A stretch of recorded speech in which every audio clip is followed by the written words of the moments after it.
अल्हम्दुलिल्लाहि वहदहु वस्सलातु वस्सलामु अला सय्यिदिर रुसुलि व खातमिल अंबिया सल्लल्लाहु अलैहि व अला आलिहि व सहबिहि व बारक व सल्लम।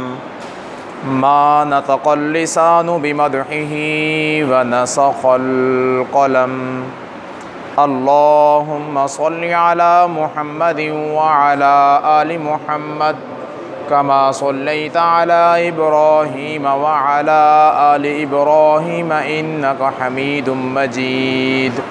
अल्लाहुम्मा बारिक अला मुहम्मदिन व अला आलि मुहम्मद कमा बारकता अला इब्राहीम व अला आलि इब्राहीम इन्नका हमीदुम मजीद।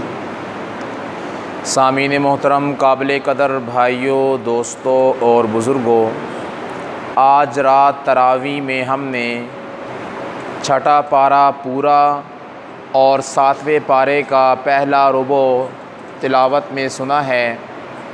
इसमें अल्लाह तबारक व ताला अहले ईमान से, अहले इस्लाम से क्या ख़िताब फरमा रहे हैं।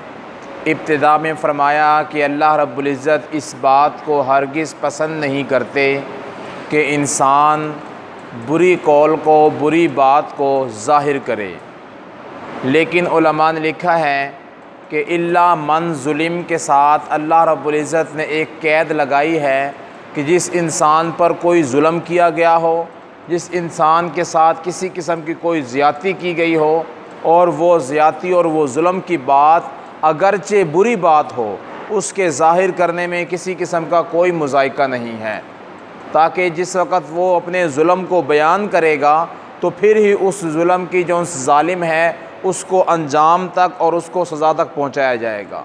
तो ये अल्लाह रब्बुल इज़्ज़त ने अहले ईमान, अहले इस्लाम से ख़िताब फरमाया। और आगे चल के अल्लाह रब्बुल इज़्ज़त ने हज़रत ईसा अलैहिस्सलातु वस्सलाम का तज़किरा फ़रमाया कि ईसा अलैहिस्सलातु वस्सलाम अल्लाह के नबी थे और ईसा अलैहिस्सलातु वस्सलाम को ना कत्ल किया गया है और ना ही उनको सूली पर चढ़ाया गया है। वमा क़तलूहु वमा सलबूहु वलाकिन शुब्बिहा लहुम।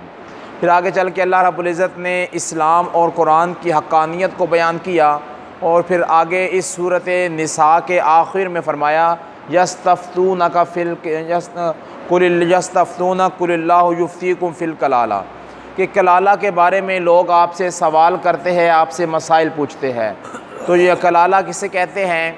कलाला उस मर्द या उस औरत को कहते हैं कि जिसका बाप और माँ भी नहीं है, उसके बेटे और बेटियाँ भी नहीं हैं, यानी उसूल और फ़ुरू उसके ना हो, उस इंसान को कलाला कहते हैं।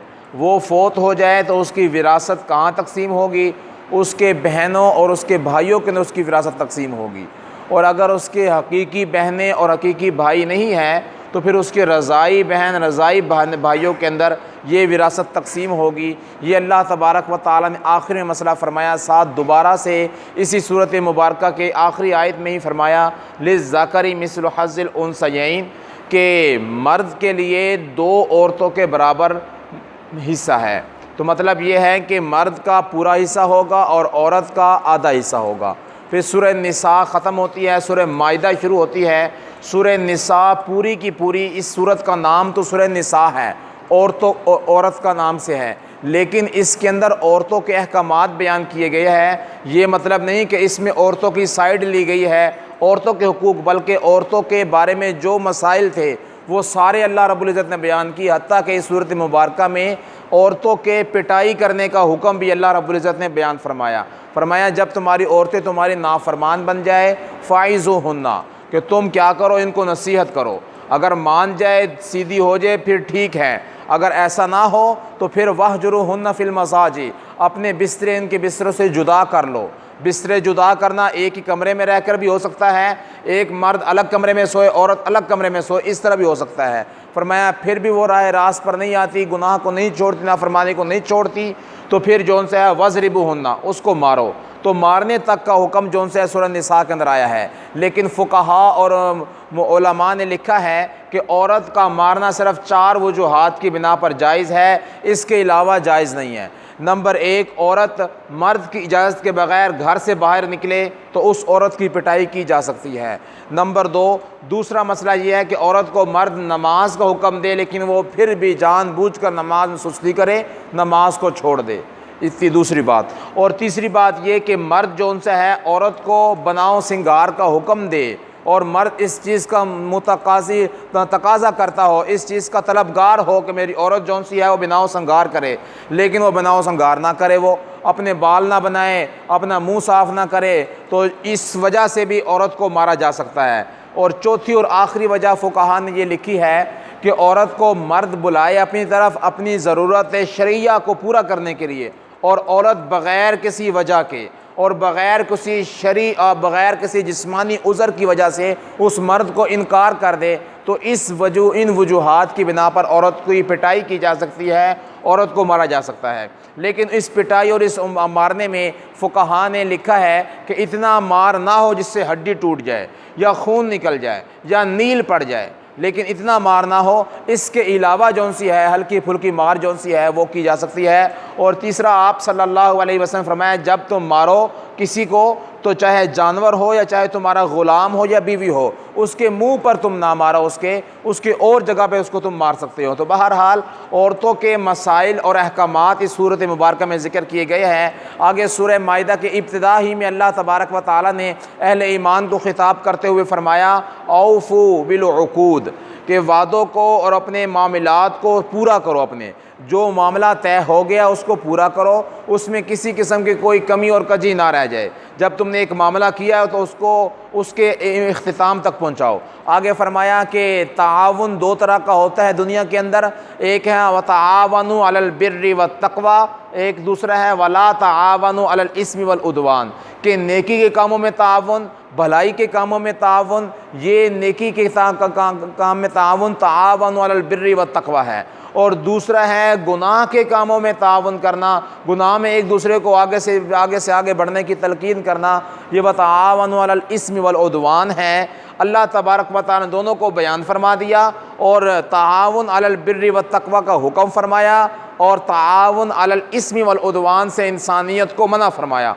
आगे अल्लाह तबारक व तआला ने फरमाया, हुर्रिमत अलैकुमुल मैता, चंद चीज़ें हराम इंसान पे करार दी गई है, उनका तज़किरा फरमाया है। मुर्दार हराम है, खून हराम है, खिंजीर हराम है, शराब हराम है। इसी तरह वो जानवर जिसके ऊपर अल्लाह का नाम नहीं लिया गया, जानबूझकर अल्लाह का नाम छोड़ा गया हो, तो वो उसका खाना और उसका ज़बिया भी जौन से हराम है। इसी तरह जिसका गला घोट दिया, जिसको करंट का झटका लगा के मार दिया या ऊपर से पहाड़ से नीचे गिर के मर गया, तो इन वजूहात की बिना पर भी जौन सा है जानवर खाने वाला ये हराम हो जाता है। आगे फरमाया अल्लाह रब्बुल इज़्ज़त ने कि अल यौम अकमलतु लकुम दीनकुम अतममतु अलैकुम निअमती व रज़ीतु लकुमुल इस्लाम दीना, कि अल्लाह रब्बुल इज़्ज़त ने हुज़ूर सल्लल्लाहु अलैहि वसल्लम को फरमाया कि आज के दिन हमने आप पर आपके दीन को मुकम्मल कर दिया, कामिल कर दिया, और आपके लिए हमने दीन इस्लाम को पसंद किया है। और ये आयत मुबारक उस वक़्त नाज़िल हुई थी जब आप सल्लल्लाहु अलैहि वसल्लम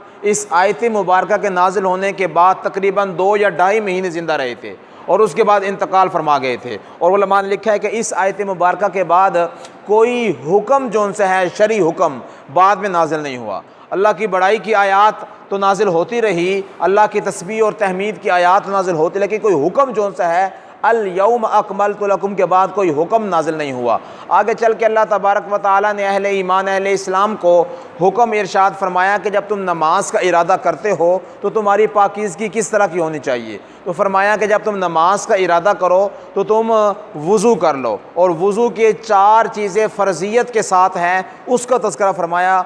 कुमतुम इलस्सलाति फ़ग़सिलू वुजूहकुम, अपने चेहरों को धो, व अयदियकुम इलल मराफ़िक, अपनी कोनियों अपने हाथों को अपने कोनियों के समेत तक धो, वमसहू बिरुऊसिकुम व अर्जुलकुम इलल काबैन, और अपने सरों का मसा करो, अपने पाँवों को धो। तो इसका तरीका हुजूर सल्लल्लाहु अलैहि वसल्लम ने बतला दिया है कि किस तरीके से इंसान ने वज़ू करना है। हर आज़ा को 3-3 दफ़ा धोना है और कोई उज़्व इंसान का जौन सा है ये खाली ना रहे। ये है इंसान की नापाकी से पाकी की तरफ आना। और नापाकी से पाकी की तरफ आना दो तरह से होता है, एक है हद से असगर और एक है हद से अकबर। हद कहते हैं नापाकी को, एक छोटी नापाकी और एक बड़ी नापाकी। छोटी नापाकी का तज़किरा तो फरमा दिया कि इंसान वज़ू से पाकी की तरफ आ सकता है। बड़ी नापाकी वो है कि इंसान जौन सा है जुम्बी है, उसको एहतलाम हो गया है या उसने हमबिस्तरी की है, या औरत ऐसी हालत में है कि उसको हैज़ और नफास का खून आ गया है, अब वो पाकी की तरफ आ चुकी है। अब उसने जो पाक होना है उसके लिए फरमाया ये वज़ू काम नहीं करेगा,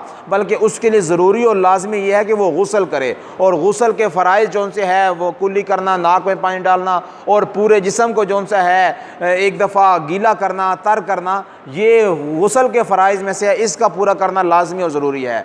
आगे अल्लाह तबारक व तआला ने अहले ईमान को खिताब फरमाया कि तुम अहले कुफर यहूद व नसारा की बातों के पीछे मत चलो और इनको अपना दोस्त मत बनाओ। इसलिए कि यहूद व नसारा से दोस्ती लेना, दोस्ती लगाना इस बात की अलामत है कि तुम भी यहूद व नसारा की तरफ माइल होने वाले हो। इसलिए कि यहूद व नसारा की सबसे बड़ी कोशिश और काविश ये होती है कि अहले इस्लाम को छोड़कर हमारे मज़हब की तरफ आ जाए, क्योंकि हम हक़ पर है, हम सच पर है। तो बहरहाल अल्लाह तबारक व तआला ने हज़रत ईसा अलैहिस्सलातु वस्सलाम की हैसियत को वाज़े किया कि ईसा अलैहिस्सलातु वस्सलाम हमारे एक नबी थे, इंसान थे। और ईसा अलैहिस्सलातु वस्सलाम के बारे में ये हकीकत भी अल्लाह रब्बुल इज़्ज़त ने वाज़े फरमाई कि उनके बारे में अक़ीदा तसलीस रखना ये दुरुस्त नहीं है।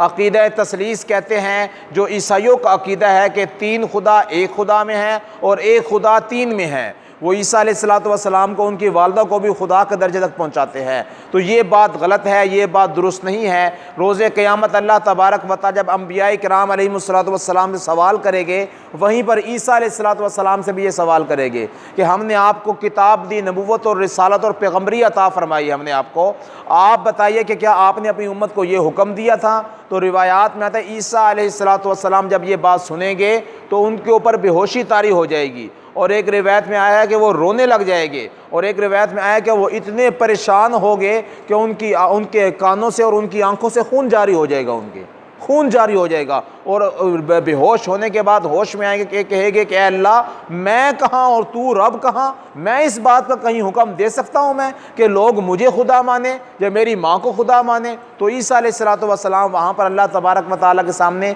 ये जवाब इरशाद फरमाएंगे। तो बहरहाल अल्लाह तबारक व तआला ने ईसा अलैहिस्सलातु वस्सलाम की हैसियत को बयान किया कि वो हमारे नबी थे, रसूल थे, पैगम्बर थे। लेकिन यहूद व नसारा ने ईसा अलैहिस्सलातु वस्सलाम और हज़रत उज़ैर अलैहिस्सलातु वस्सलाम का दर्जे को बढ़ा दिया। बाज़ों ने ईसा अलैहिस्सलाम को अल्लाह का बेटा कहा और यहूदी ने उज़ैर अलैहिस्सलातु वस्सलाम को अल्लाह का बेटा कहा। वक़ालतिल यहूद उज़ैर इब्नुल्लाह, उन्होंने यहूदियों ने कहा कि उज़ैर इब्नुल्लाह है, और ईसाइयों ने कहा मसीह इब्नुल्लाह, ये मसीह जो उनसे ईसा अलैहिस्सलाम ये अल्लाह के बेटे हैं। फरमाया ये दोनों अक़ीदे जो उनसे गलत है, और इस्लाम और अहले इस्लाम के नज़दीक दोनों नाजायज़ और हराम है और कुफ़र है। और आगे अल्लाह तबारक व तआला ने अहले ईमान को इस बात का भी हुक्म दिया कि अहले ईमान अपने मामलात और अपने जो उनसे है अकायद और नज़रियात की तरफ तवज्जो देते रहे, देखते रहे कि कहीं उनके अक़ीदे के अंदर या उनके अमल के अंदर कहीं शिर्क जैसी बुरी खसलत पैदा ना हो जाए। आगे चल के अल्लाह तबारक व तआला ने अहले इस्लाम को, अहले ईमान को फिर दोबारा से अपनी तरफ, अपनी बड़ाई की तरफ मुतवज्जे फरमाया कि मेरी ज़ात बड़ी ज़ात है, मेरे अहकामात बहुत बड़े और अहम तरीन अहकामात है, इनको तुम समझो, इनको तुम मानो और इनके मुताबिक तुम अपनी ज़िंदगी लाने वाले बन जाओ। आगे अल्लाह तबारक व तआला ने हज़रत आदम अलैहिस्सलातु वस्सलाम के बेटे का तज़किरा किया।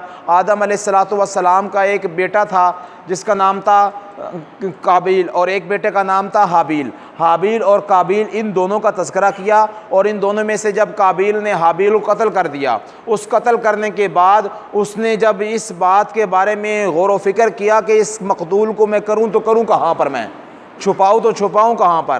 तो अल्लाह फरमाते हैं फ़बअसल्लाहु गुराबन यबहसु फ़िल अर्ज़, हमने एक कव्वे को भेज दिया।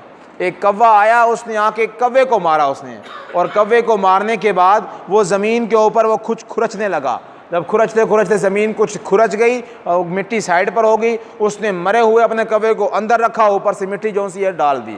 कहते हैं कि हाबील को जब कत्ल कर दिया काबिल ने, तो उसकी लाश को अपने कंधे पे रख के वो 3 दिन तक जंगल में फिरता रहा, उसको कोई जगह ही नहीं मिली छुपाने के लिए। जब कव्वे के ज़रिए अल्लाह तबारक व तआला ने ये बात समझाई, तो फिर उसने कहा कि मैं तो इस कव्वे से भी बुरा निकला हूँ मैं, कि ये कव्वा तो जानता है कि मरने के बाद गंदे को कहाँ दफनाना है और मुझे इस बात का इल्म नहीं है। तो उसने जो उनसे दफन करके उसको अंदर दफन कर दिया कब्र के अंदर।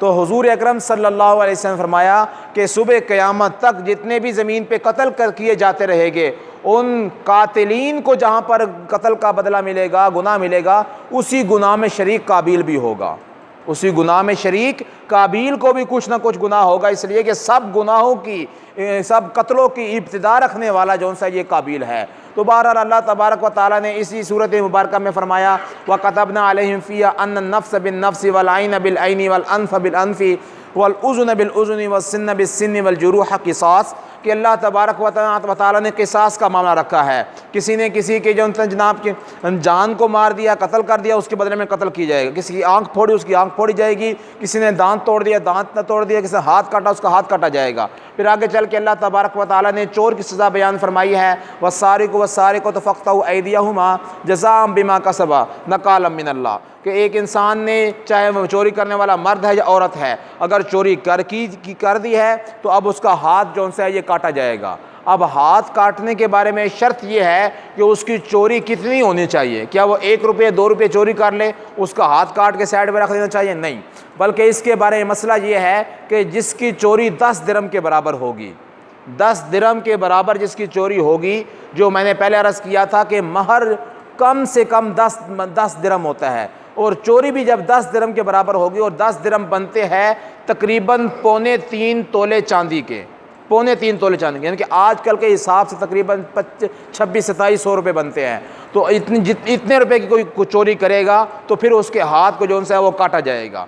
अगर मकतूल का जो सा है चोरी करने वाले सारिक का हाथ काटा गया, और हाथ काटने के बाद उससे कहा यहाँ भी लाओ भी लाख रुपया, ये लाख रुपया, अब वो कहे मेरे पास तो है नहीं, अब दोबारा से उसके ऊपर कोई टैक्स नहीं लगाया जाएगा, उसके ऊपर कोई जुर्माना नहीं लगाया जाएगा। अल्लाह ने फरमाया उसका हाथ काटना ही सब कुछ के अंदर लिए हुए है, उसकी सज़ा सब कुछ उसका हाथ काटने के अंदर ही शामिल हो चुका है। एक दफ़ा चोरी करेगा उसका उल्टा हाथ काटा जाएगा, फिर चोरी करेगा उसका सीधा पाँव काटा जाएगा, फिर चोरी करेगा उसका सीधा हाथ काटा जाएगा, फिर चोरी करेगा फिर उसका दूसरा पाँव जो है वो काटा जाएगा, और इस तरीके से जो है उसको काटा जाएगा। लेकिन इमाम अबू हनीफा रहमतुल्लाह अलैह फरमाते हैं जब एक हाथ और एक पाँव उसका काट दिया गया, अब उसके आगे का हाथ नहीं काटे जाएंगे, बल्कि उसको कैद खाने के अंदर हमेशा के लिए डाल दिया जाएगा। इसलिए कि फसाद इसके न से हाथ और पाँव काटने के बाद भी ख़त्म नहीं हुआ तो आगे इसको नहीं काटा जाएगा। तो बहरहाल ये चोरी के अहकामात है जो तफसील है और कुतुब फ़िक़ह के अंदर तफसील के साथ लिखे हुए हैं। तो बहरहाल अल्लाह तबारक व तआला ने इसकी मज़म्मत फरमाई है,